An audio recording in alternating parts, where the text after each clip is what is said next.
إن الحمد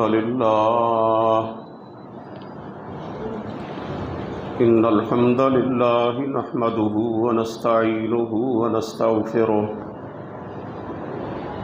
ونعوذ بالله من شرور أنفسنا ومن سيئات أعمالنا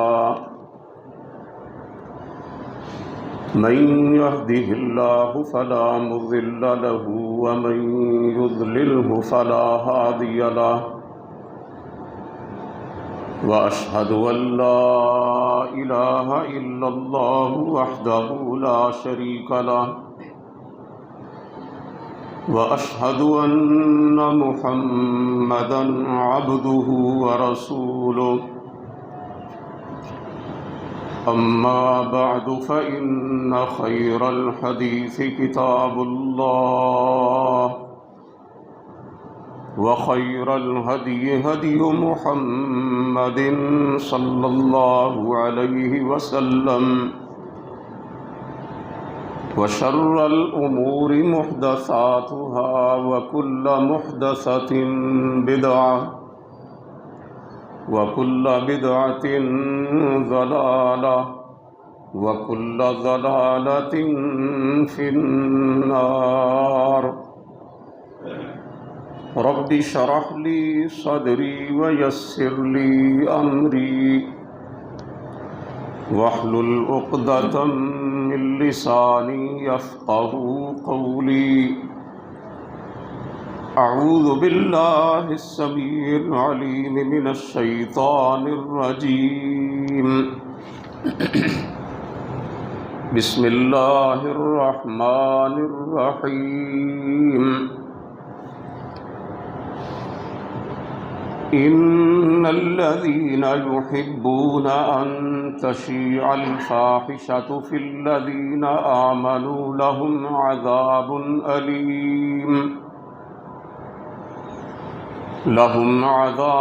أليم في الدنيا والآخرة والله يعلم وأنتم لا تعلمون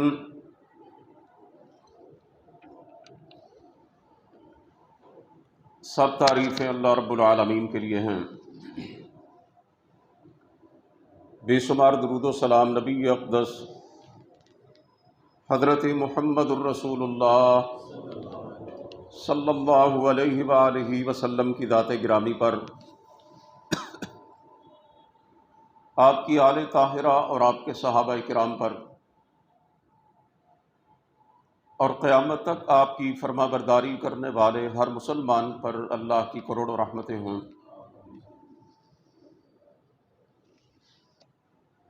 حضرات محترم، اللہ رب العزت کے بابرکت کلام میں سے جو آیہ مبارکہ ابھی میں نے آپ کے سامنے تلاوت کرنے کی سعادت حاصل کی ہے، اس میں اللہ احکم الحاکمین ارشاد فرما رہے ہیں، ان الذین یحبون ان تشیع الفاحشۃ فی الذین آمنوا لہم عذاب علیم فی الدنیا والآخرہ۔ جو لوگ یہ چاہتے ہیں کہ اہل ایمان کے اندر بے حیائی پھیل جائے، فحاشی پھیل جائے، ان کے لیے دنیا اور آخرت میں دردناک عذاب ہے، اور اللہ جانتا ہے اور تم نہیں جانتے۔ بدقسمتی سے ہمارا وطن عزیز پاکستان، جو اسلام کے نام پر حاصل کیا گیا اور شریعت اسلامیہ کو رواج دینے کے لیے بنایا گیا، اس کے اندر اس کے اپنے ہی حکمرانوں کی طرف سے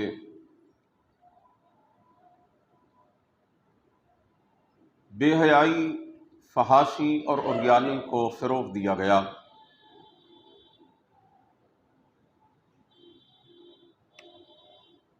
ذرائع ابلاغ کے ذریعے بے حیائی اور بغیرتی کی منظم اور بھرپور مہم چلائی گئی اور چلائی جا رہی ہے۔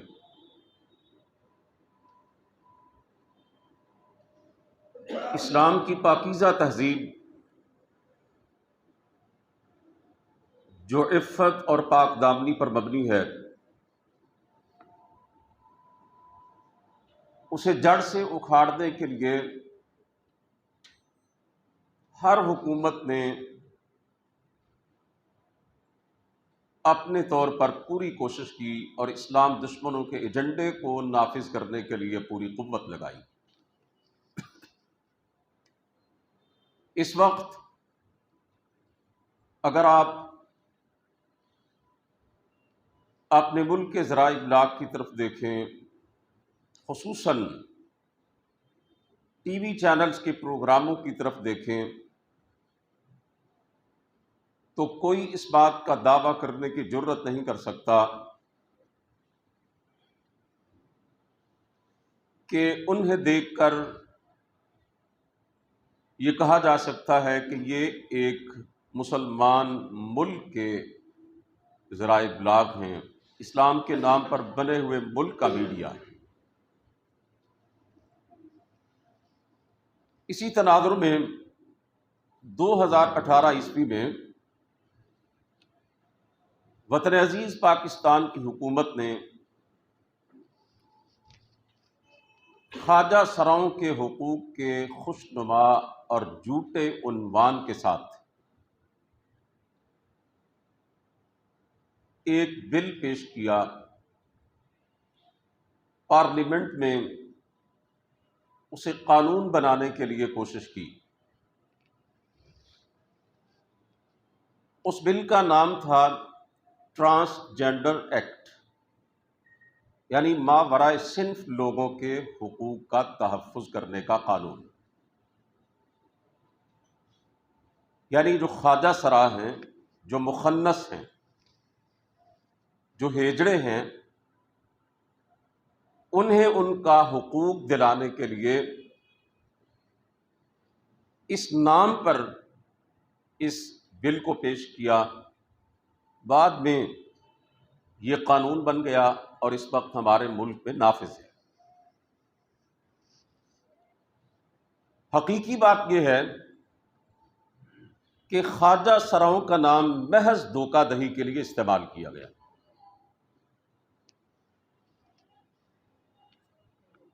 اور اس قانون کی شقوں میں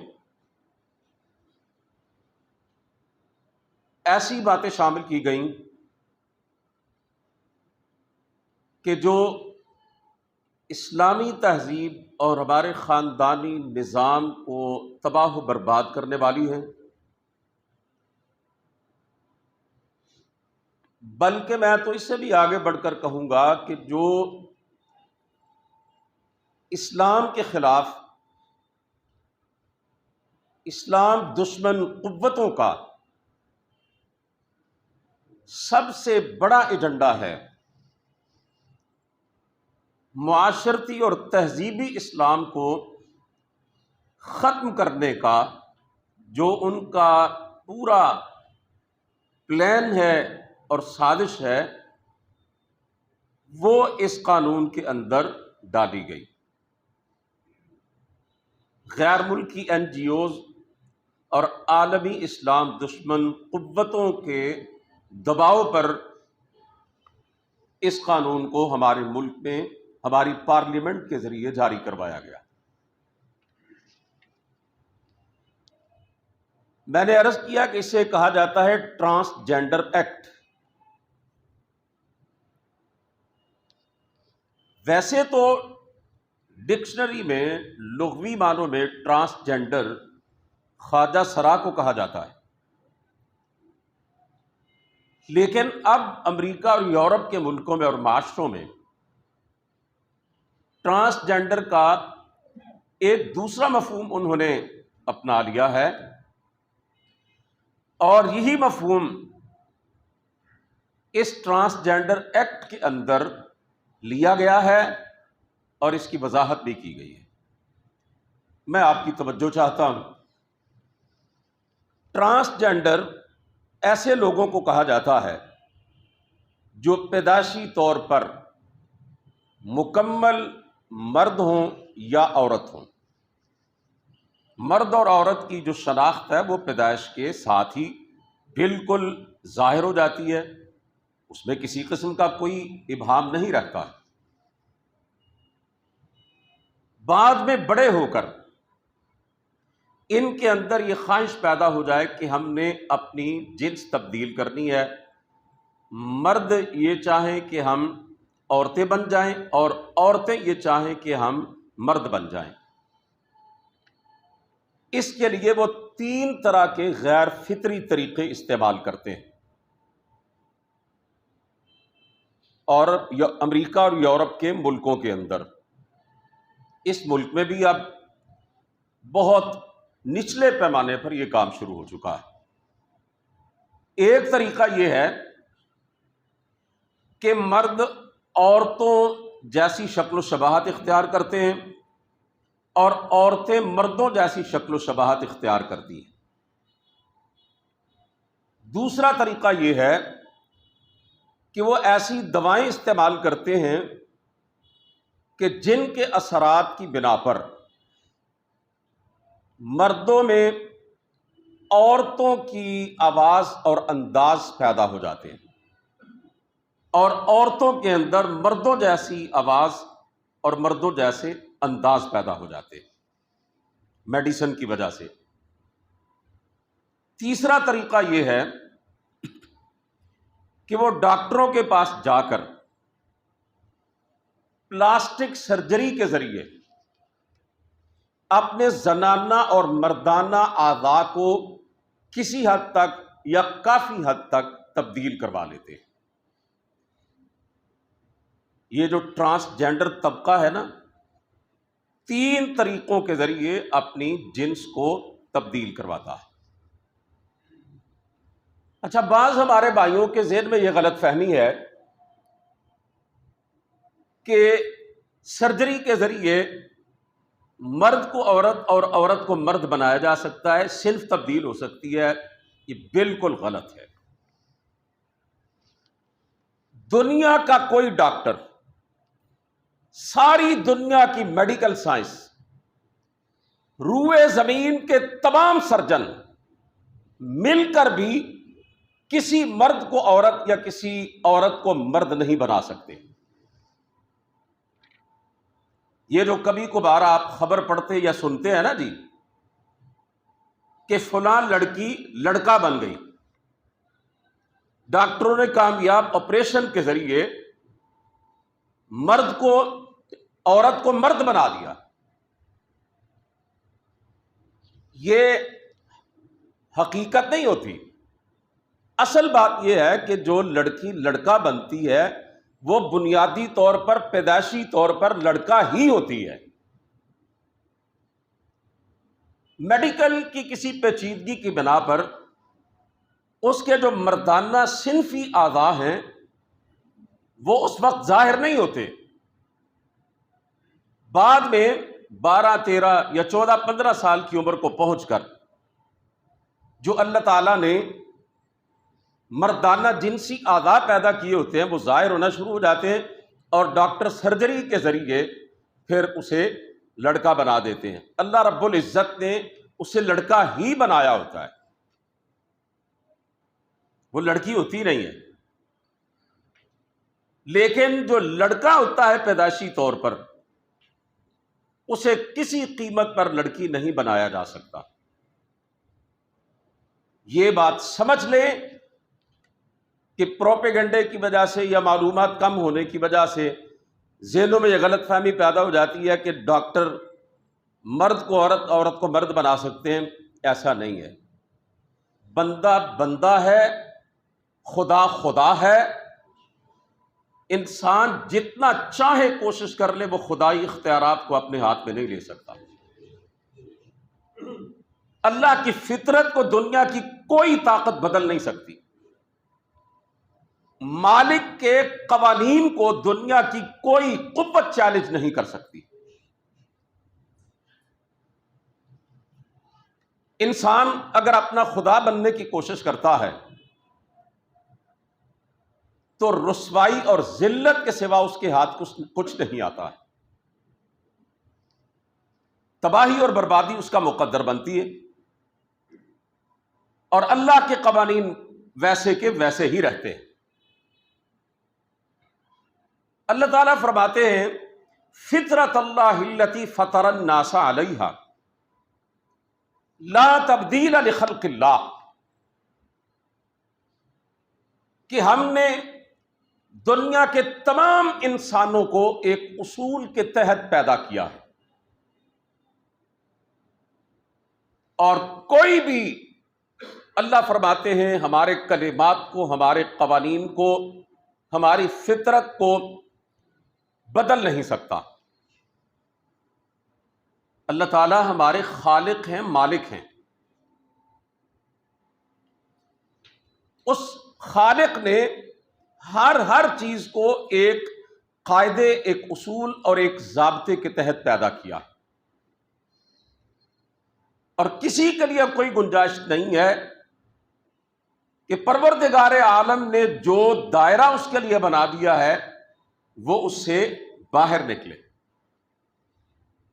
انسان کو چاہیے کہ وہ اپنے رب کی تخلیق پر راضی رہے،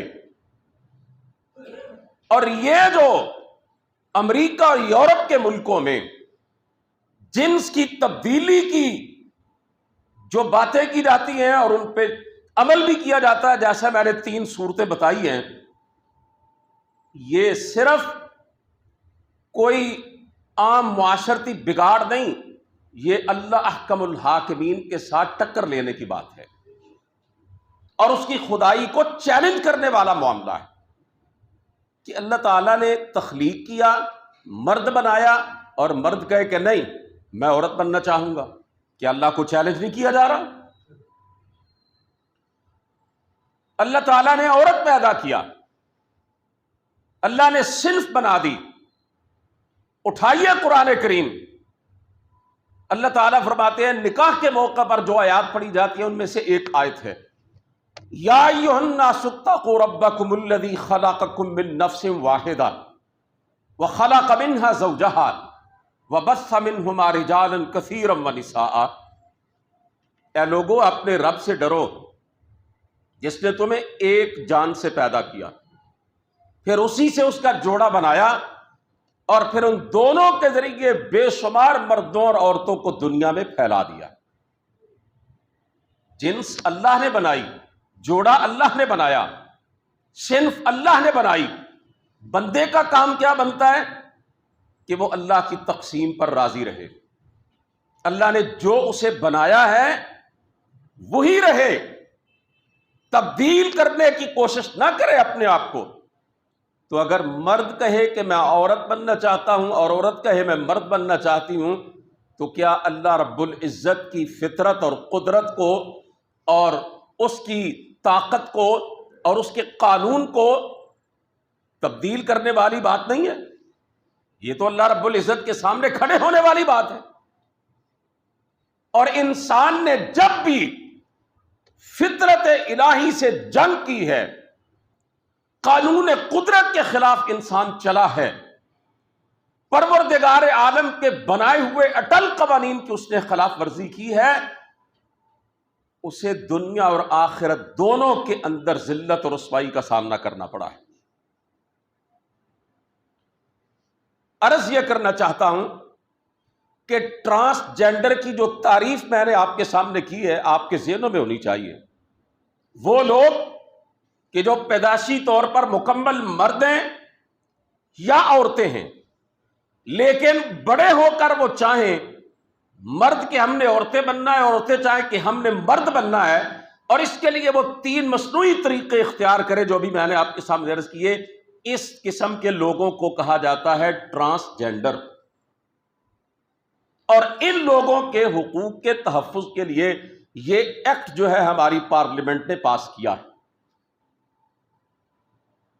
اب آپ آگے اندازہ لگا لیں کہ یہ کتنا مہلک ہے اور اسلام کی دھجیاں اڑانے کے مترادف ہے۔ یہ اس ایکٹ کی روح سے اگر کوئی مرد نادرا کے دفتر میں جا کے کہے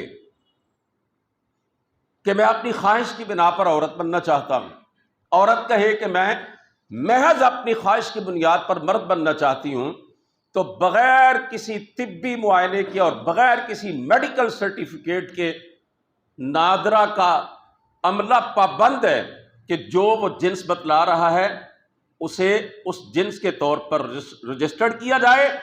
مرد عورت کا شناختی کارڈ بنوا لے اور عورت بحیثیت مرد اپنا شناختی کارڈ بنوا لے۔ اس بات کو لے کر آپ تھوڑا سا آگے بڑھیں کہ اس سے کتنے ناقابل تلافی نقصانات ہماری تہذیب کو، ہمارے معاشرے کو اور ہمارے خاندانی نظام کو پہنچتے ہیں، بلکہ اس کی وجہ سے ہمارا جو پورا سٹرکچر ہے وہ تباہ و برباد ہو جاتا ہے اور اسلام کی دھجیاں اڑ جاتی ہیں۔ پہلی بات تو یہ ہے کہ اسلام کا جو قانون وراثت ہے اس کے مطابق مرد کا حصہ عورت سے دگنا ہے۔ اگر کوئی عورت اپنے آپ کو وصیت مرد رجسٹرڈ کروا لے، اپنی جنس تبدیل کروا لے، تو اللہ رب العزت کے حکم کی خلاف ورزی ہوئی، وہ کہے گی کہ میرا حصہ اتنا بنتا ہے، میں مرد ہوں، یعنی جو اس کا اصل حصہ اسے دگنے کی طلبگار ہوگی، اور یہ سلسلہ چل نکلے، بے شمار عورتیں اپنی جنس تبدیل کروا لیں صرف نام کی حد تک اس ایکٹ کے مطابق، تو پھر خاندانوں میں کتنے جھگڑے کھڑے ہوں گے، کتنے معاشرتی مسائل جنم لیں گے، آپ اس کا اندازہ کر سکتے ہیں۔ مرد اور عورت میاں بیوی کے طور پر ایک گھر میں رہتے ہیں، مرد جو ہے وہ اپنی جنس تبدیل کروا لے جیسا کہ اس ایکٹ میں اختیار دیا گیا ہے، تو میں عرض کرنا چاہتا ہوں پھر باپ کون ہوگا اور ماں کون ہوگی اس کے مطابق؟ پھر خاندانی نظام کیسے چلے گا؟ نکاح کا اور شادی کا تو ادارہ ہی ختم ہو جائے گا۔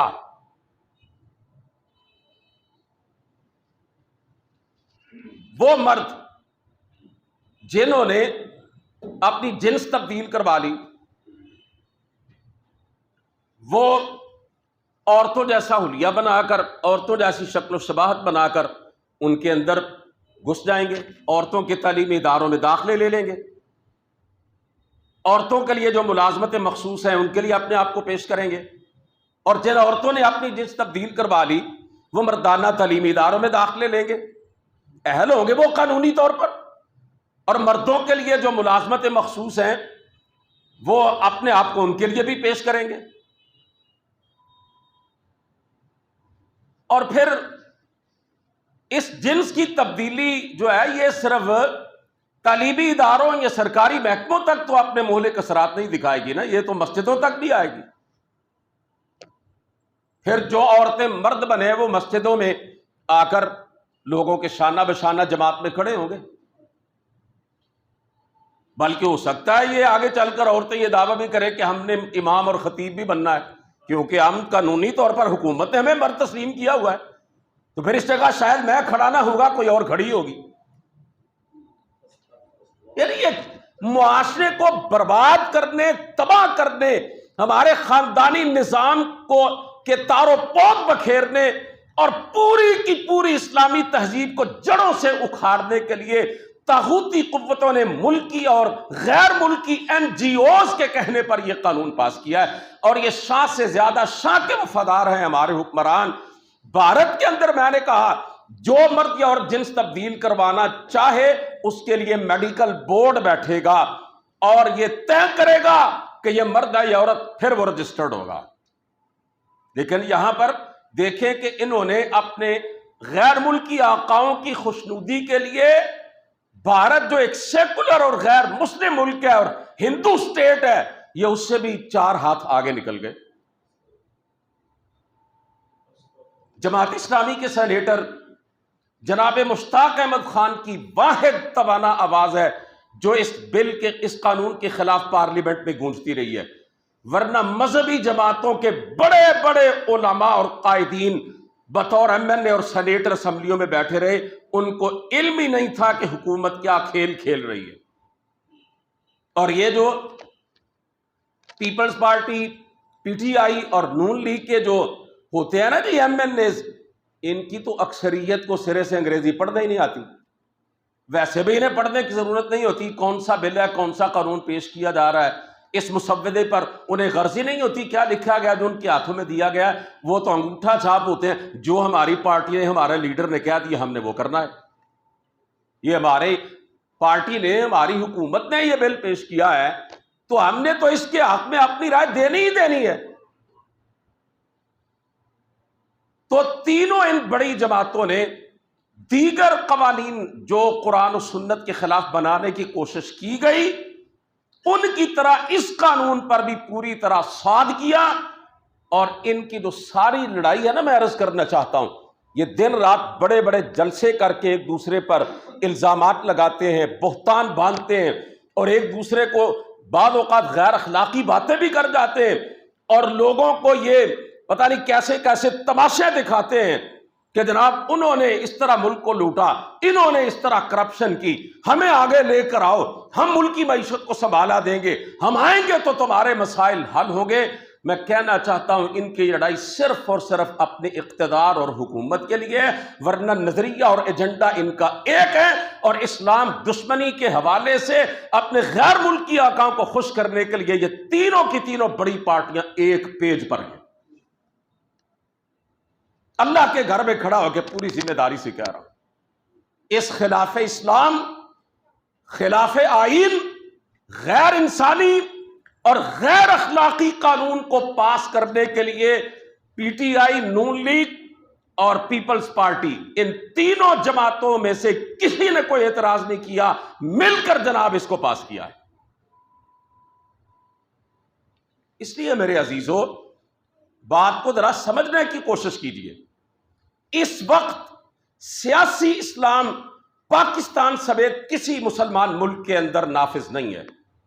یہ سیاسی اسلام میں نے آپ کو سمجھانے کے لیے کہا ہے، ورنہ ہمارے نزدیک اسلام صرف اللہ کا سچا دین ہے، اور وہ سیاست کے لیے بھی ہے، معاشرت کے لیے بھی ہے، تہذیب کے لیے بھی ہے، گھر کے لیے بھی ہے، بازار کے لیے بھی ہے، منڈی کے لیے بھی ہے، مارکیٹ کے لیے بھی ہے، تھانے کے لیے بھی ہے، عدالت کے لیے بھی ہے، وہ تجارت کے لیے بھی ہے، وہ کاروبار کے لیے بھی ہے، اس کا تعلق پہننے اوڑھنے سے بھی ہے، کھانے پینے سے بھی ہے، بولنے چالنے سے بھی ہے۔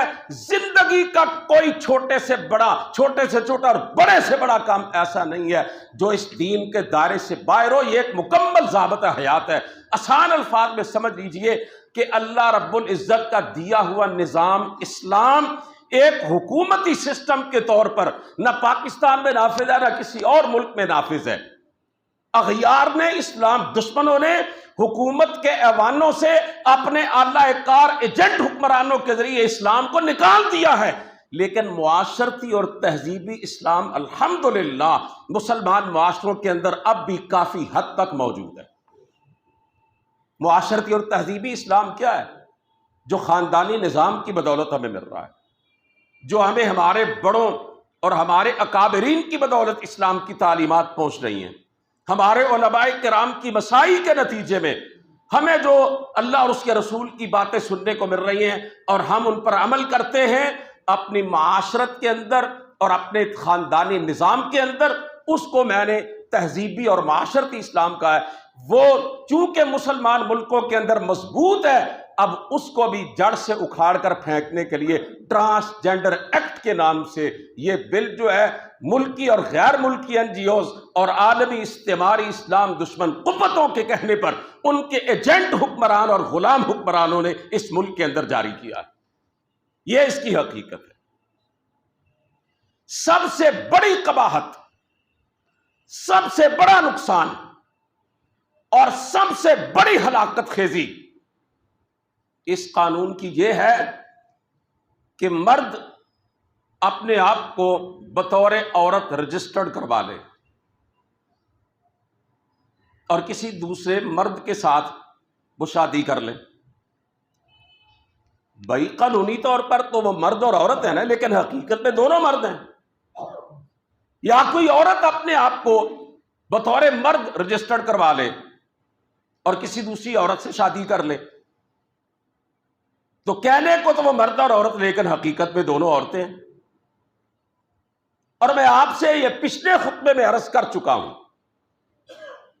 کہ مرد اور مرد کا میاں بیوی کے طور پر رہنا اور عورت کی شادی اور دونوں کا ایک جوڑے کے طور پر رہنا، یہ آپ کے لیے تو بڑی عجیب اور ناقابل تصور بات ہے۔ امریکہ اور یورپ کے سارے ملکوں کے اندر اسے قانونی حیثیت حاصل ہے، اور لاکھوں جوڑے جو ہیں وہ اس طریقے سے زندگی گزار رہے ہیں۔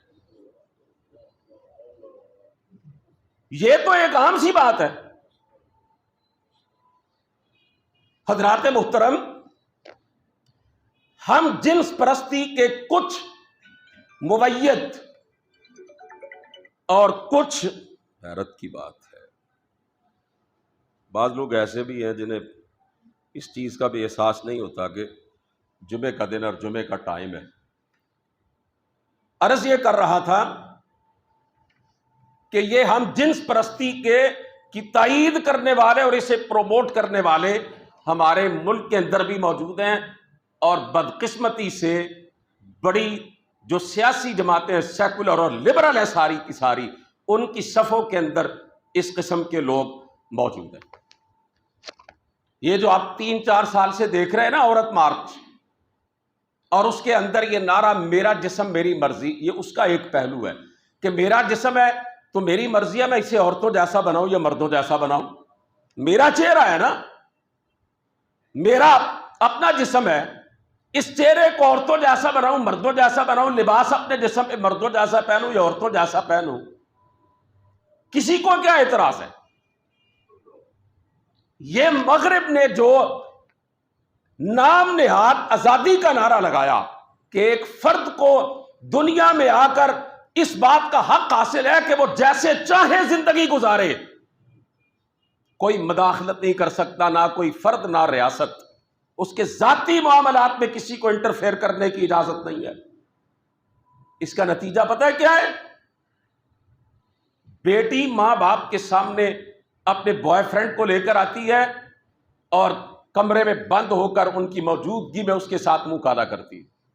ماں باپ کو حق نہیں، اتھارٹی نہیں حکومت کی طرف سے کہ وہ کچھ کہہ سکیں، اور اگر کہیں گے سیدھے جیل جائیں گے۔ آزادی ہے نا، جیسے چاہے رہے۔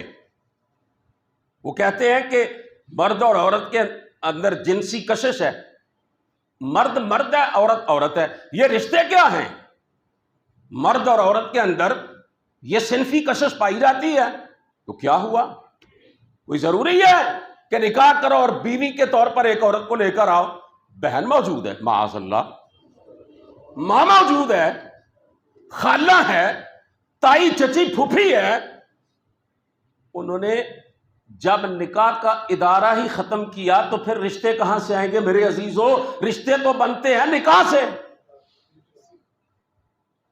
آپ سمجھنے کی کوشش کریں، ہمارے خاندانی نظام کو برباد کرنے کے لیے، ہمارے رشتوں کا تقدس پامال کرنے کے لیے، گھر گھر کے اندر امریکہ اور مغرب کی گندی اور شیطانی تہذیب کو پہنچانے کے لیے یہ ٹرانسجینڈر ایکٹ کے نام پر یہ گھنونی سازش کی گئی ہے۔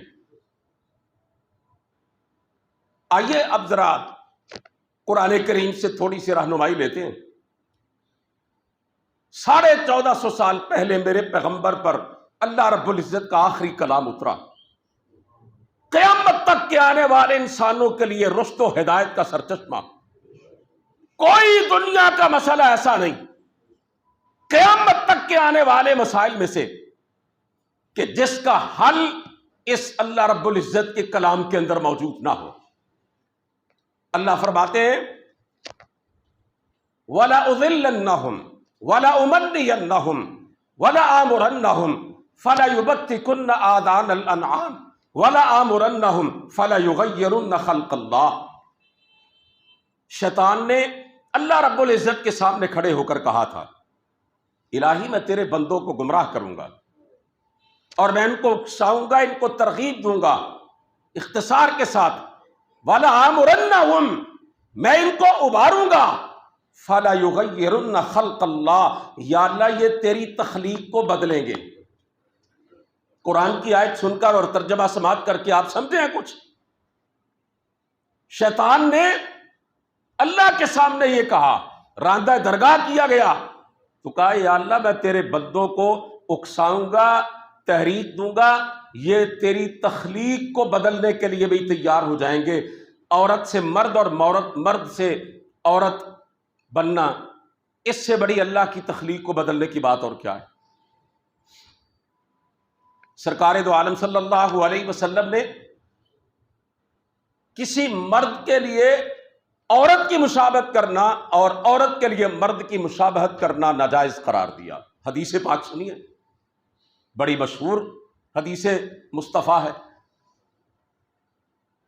میرے اور آپ کے پیارے پیغمبر علیہ السلام نے فرمایا لعن اللہ المتشبہین من الرجال بالنساء والمتشبہات من النساء بالرجال، اللہ کی لعنت ہے ان عورتوں پر جو مردوں سے مشابہت کریں، اور اللہ کی لعنت ہے ان مردوں پر، ان عورتوں پر جو مردوں کی مشابہت کریں، مردوں کی مشابہت کرنے والی عورتوں پر اور عورتوں کی مشابہت کرنے والے مردوں پر اللہ کے رسول نے فرمایا اللہ کی لعنت ہے۔ مشابہت کیا ہوتی ہے؟ شکل و صورت میں مشابہت، کہ مرد عورتوں جیسی شکل بنائیں اور عورتیں مردوں جیسی شکل بنائیں۔ لباس کے اندر مشابہت، مرد عورتوں جیسا لباس پہنے اور عورتیں مردوں جیسا لباس پہنے۔ انداز اور آواز کے اندر مشابہت، کہ عورتیں مردوں جیسی آواز اور انداز اپنائیں اور مرد عورتوں جیسی آواز اور انداز اپنائیں۔ اور میں نے ابتدا میں عرض کیا نا کہ یہ جو ٹرانسجینڈر طبقہ ہے یہ جنس بدلنے کے لیے ایک طریقہ یہ اختیار کرتا ہے، ایسی میڈیسن استعمال کرتے ہیں جس سے مردوں کی آواز اور انداز عورتوں جیسے ہو جاتے ہیں اور عورتوں کی آواز اور انداز مردوں جیسے ہو جاتے ہیں۔ مشابہت کسی لحاظ سے بھی، ایسا کرنے والوں پر اللہ کی لعنت، اللہ کے رسول نے فرمایا۔ اسی طرح مرد کا عورت اور عورت کا مرد بننا تو دور کی بات، میں آپ کی توجہ چاہتا ہوں، وہ عورتیں جو اللہ کی تخلیق کو اس طرح سے بدلے، اللہ کے رسول نے فرمایا یہ ابروؤں کو اکھیڑنے والی اور بالوں کو یہ اتار کر اپنے ابروؤں کو خوبصورتی کے لیے باریک کرنے والی عورتیں، اپنے حسن و جمال کو بڑھانے کے لیے دانتوں کے درمیان خلا پیدا کرنے والی عورتیں، اور ایسا کرنے والی عورتیں اور کروانے والی عورتیں، اور گودنے والی اور گدوانے والی عورتیں۔ یہ گودنا اور گدوانا کیا ہے؟ آپ نے دیکھا ہوگا کہ جسم کو کھود کر اپنے آپ کو اذیت دے کر جسم پر نقش و نگار بنائے جاتے ہیں، یا کسی جگہ زخم لگا کر اندر وہ کوئی سرما بھرا جاتا ہے ابروؤں پر یا جسم کے کسی حصے پر، اس کو کہتے ہیں گودنا۔ اللہ کے رسول نے ان سب پر لعنت فرمائی، اور ان کے بارے میں آپ نے فرمایا للمغیرات للحسن المغیرات خلق اللہ، یہ عورتیں جو اپنے حسن و جمال کے لیے اللہ کی تخلیق کو بدلتی ہیں، اللہ نے ان پر لعنت کی ہے۔ آپ جنس کی تبدیلی کی بات کرتے ہیں اور اسے ہماری حکومت نے اس کی اجازت دے دی ہے، ہمارے نبی نے تو اللہ کے بنائے ہوئے ابرو جو ہیں ان کو باریک کرنے کی اجازت بھی اپنی امت کی عورتوں کو نہیں دی۔ تم جنس کی تبدیلی کی اجازت کی بات کرتے ہو؟ اللہ کے نبی نے تو اپنی امت کی عورتوں کو اللہ کے بنائے ہوئے دانتوں کے درمیان خلا پیدا کر کے اپنے آپ کو خوبصورت بنانے والی عورتوں پر لعنت کی ہے۔ تم مرد سے عورت اور عورت سے مرد کی بات کرتے ہو؟ اللہ کے رسول نے تو اللہ کے بنائے ہوئے جسم کے اندر کچھ بگاڑ پیدا کر کے اسے کھود کر یا جلا کر اس کے اندر کوئی چیز یا رنگ بھر کر نقش و نگار بنا کر اللہ کے جسم کو بدلنے کی بھی اجازت نہیں دی، لعنت کی ہے اس پر۔ تم پورے کے پورے انسانی سٹرکچر کو تباہ کرنے پر تلے ہوئے ہو۔ اور آخر میں یہ عرض کرنا چاہتا ہوں، آج سے 50 سال پہلے 1970 عیسوی تک امریکہ اور یورپ کے ملکوں میں اگر کوئی مرد اس خواہش کا اظہار کرتا تھا نا کہ میں نے عورت بننا ہے، اور کوئی عورت اس خواہش کا اظہار کرتی تھی کہ میں نے مرد بننا ہے، تو جو ان کے نزدیک بیماریوں کی لسٹ تھی نا، ان کے اندر کسی مرد یا عورت کا یہ رجحان بھی بیماری میں شامل تھا، اسے کہتے تھے یہ نفسیاتی عارضہ ہے، بیماری تھی۔ بعد میں انہوں نے جناب جب زیادہ آزادی کا نعرہ لگایا تو یہ جو خواہش ہے نا اور وہم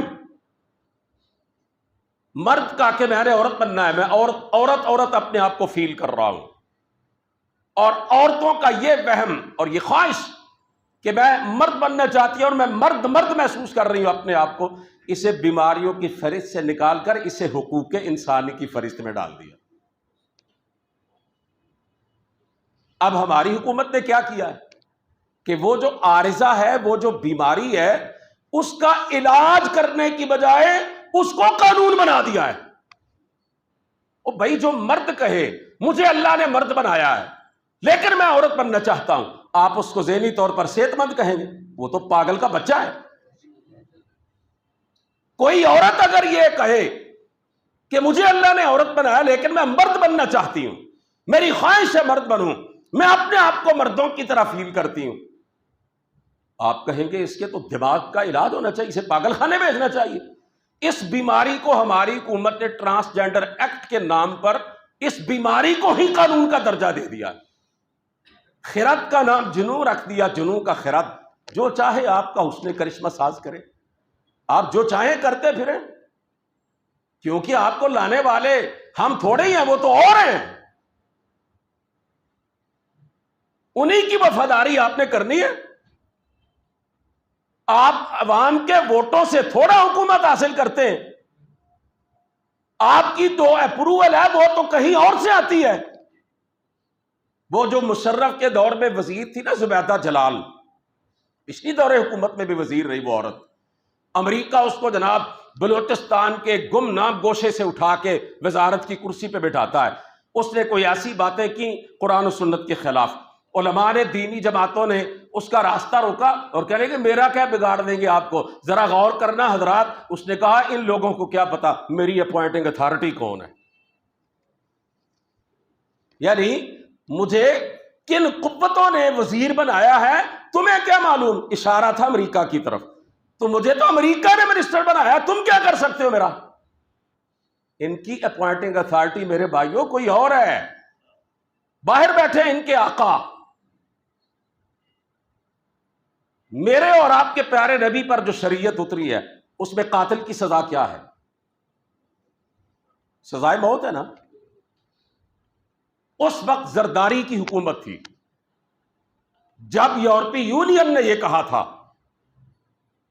کہ اگر تم اپنے ملک میں سزائے موت کو لاگو کرو گے، مجرموں کو یہ سزا سناؤ گے موت کی، ہم تم پہ تجارتی پابندیاں عائد کر دیں گے۔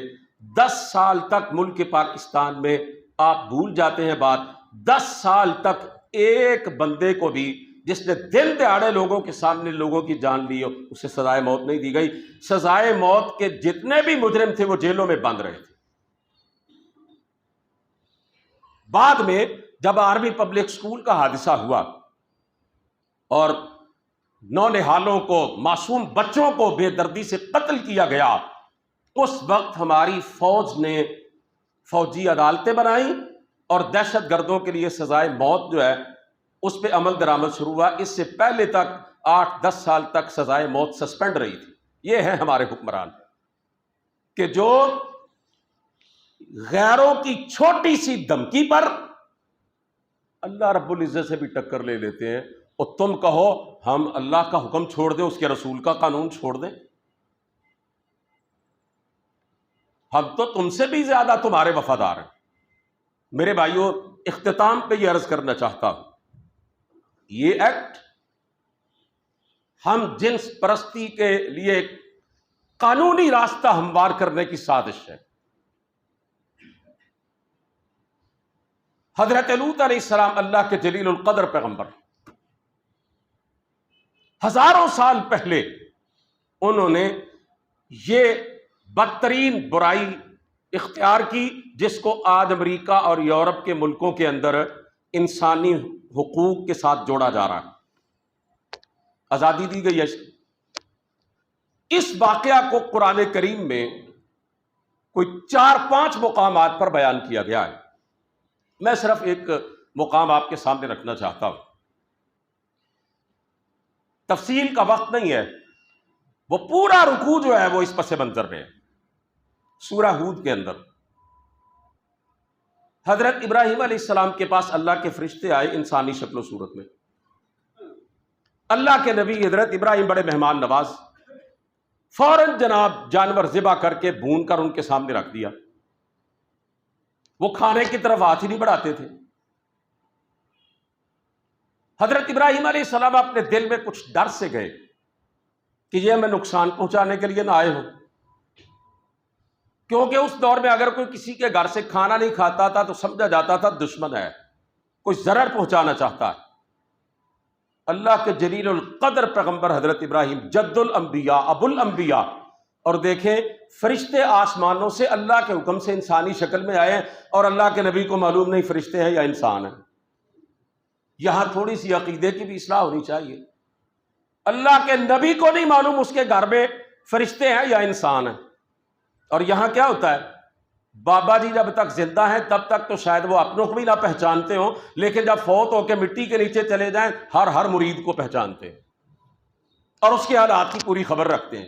کیا ہو گیا مسلمانوں کو؟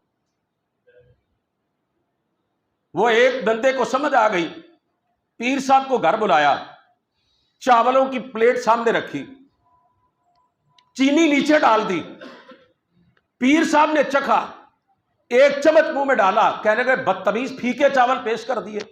کہنے لگا حضرت ویسے تو آپ کے 14 طبق روشن ہیں، آسمان و زمین کی خبریں آپ دیتے ہیں، آپ کو اتنا نہیں معلوم چینی چاولوں کے نیچے یہ سب آپ کا ڈھونگ ہے جو آپ نے رچایا ہوا ہے۔ اے جملہ تو سے کئی بار سنا ہے نا، وہ پیری کی جنوں مرید دی خبر نہ ہوئے۔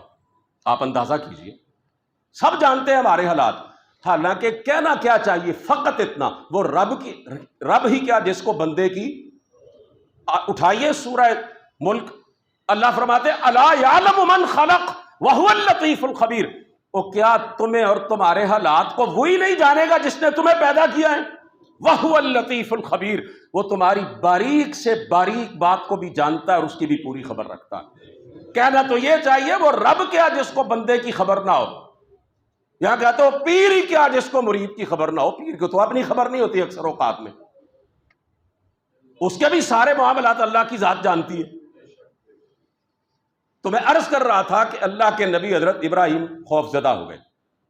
اب فرشتوں نے کیا کہا، قالوا لا تخف انا ارسلنا الی قوم لوط، اللہ کے نبی گھبرانے کی ضرورت نہیں ہے، ہم فرشتے ہیں انسان نہیں، اس لیے نہیں کھانا کھا رہے، فرشتے نہیں کھاتے، اللہ کا قانون ہے۔ اور یہاں اللہ کے قوانین کی خلاف ورزی کھلم کھلا ہو رہی ہے۔ اللہ کا قانون مرد بنایا، کہتے ہیں عورتیں بن جاؤ، اللہ کا قانون عورتیں بنایا، وہ کہتے ہیں مرد بن جاؤ، اجازت۔ فرشتوں نے کہا ہم آپ کے پاس اس لیے آئے ہیں، انا نبشرک بغلام علیم، آپ کو بیٹے کی بشارت دینے آئے، آپ کے ہاں بیٹا ہوگا۔ حضرت ابراہیم کی بیوی پاس کھڑی تھی، قرآن کہتا ہے فشقت وجہہا، انہوں نے اپنے چہرے کو پیٹا، یعنی حیرت سے اپنے چہرے پر اپنے رخسار پر ہاتھ مار کر کہنے لگی عجوز عقیم ھذا بالی شیخا، میرا شوہر اتنا بوڑھا، میں خود بانجھ، اولاد پیدا ہی نہیں ہو سکتی میرے ہاں، تم کہہ رہے ہو بیٹا پیدا ہوگا، کیسے ہوگا؟ فرشتوں نے اللہ کے حکم سے کیا جواب دیا، بڑا ایمان افروز جواب، کہا یہ اللہ کا حکم ہے، یہ اللہ فرما رہے ہیں، ہم تو صرف پیغام لے کے آنے والے۔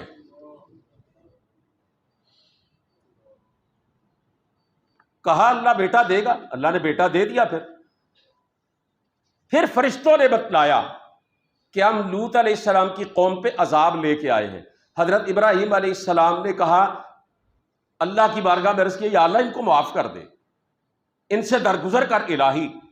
اللہ رب العزت نے فرمایا یا ابراہیم اعرض عن ھذا انہ قد جاء امر ربک وانہم آتیہم عذاب غیر مردود، اے لوط تو بس کر، ہم ان کے عذاب کا فیصلہ کر چکے، ان کو مٹانے کا ہم ڈیسیژن دے چکے، ہمارا قانون جاری ہو گیا ان کے بارے میں، اور جو ہم طے کر لیں، فیصلہ کر لیں، اسے کوئی بدل نہیں سکتا۔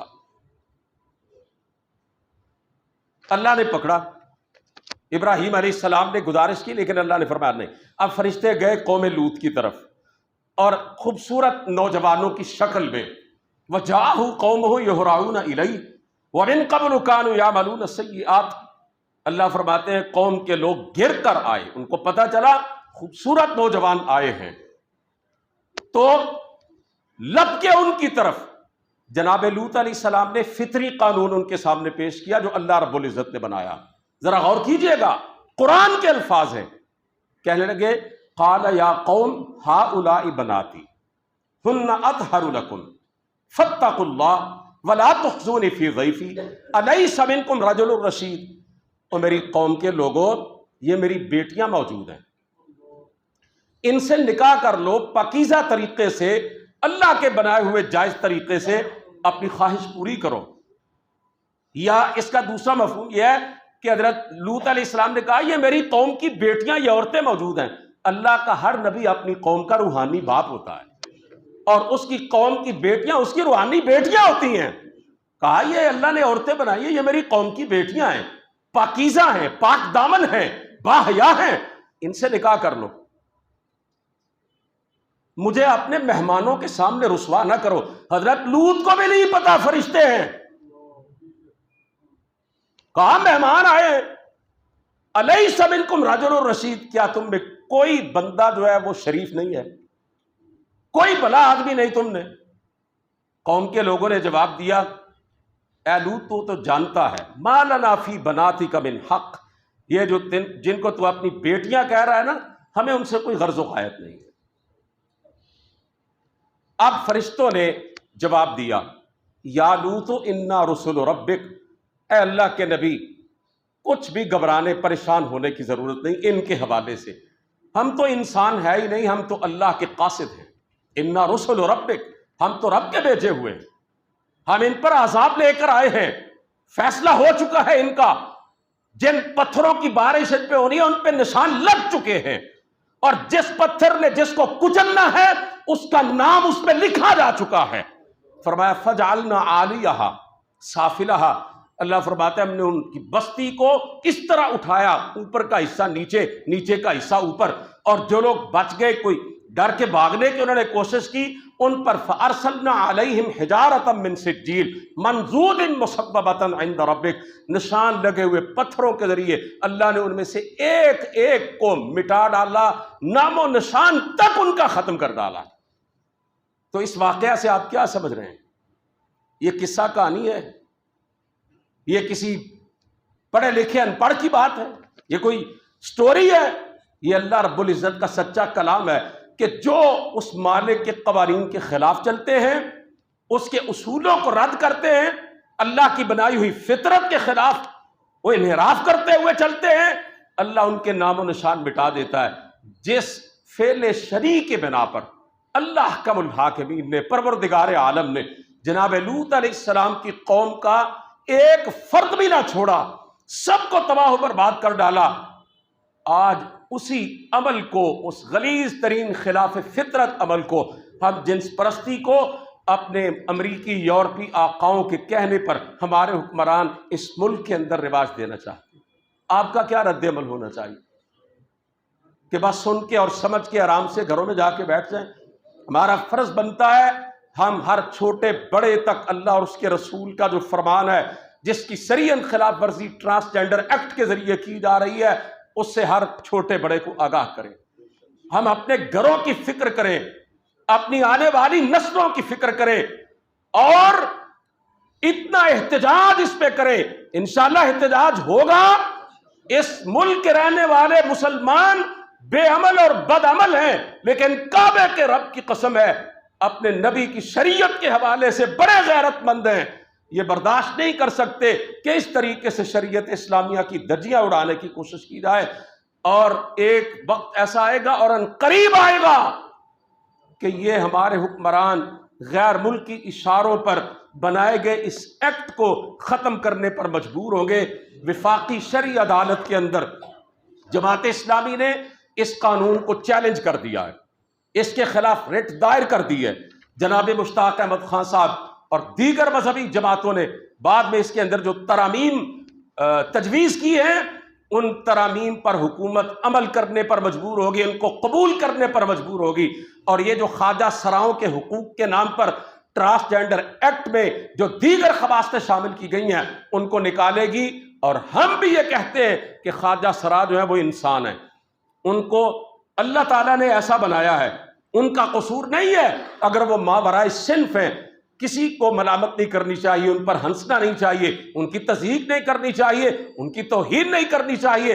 حکومت کا یہ فرض بنتا ہے وہ خواجہ سراؤں کے حوالے سے علماء کرام سے مشاورت کرے، اور علماء کی رہنمائی کی روشنی کے اندر خواجہ سراؤں کے لیے جو احکام ہے شرعی اور جو حقوق ہیں ان کا جائزہ لے کر ان کو اپنے ملک میں جاری کرے، اور اس قانون کے اندر جو اسلامی تہذیب و تمدن بلکہ اسلامی شریعت کی جو دھجیاں اڑانے کی کوشش کی گئی ہے، اس قسم کی ساری شقیں اس حکومت کو واپس لینی چاہیے، ورنہ دنیا میں بھی ذلت اور آخرت میں اللہ کا عذاب، دنیا کی کوئی طاقت ان کو بچا نہیں سکے گی۔ وآخر دعوانا الحمدللہ۔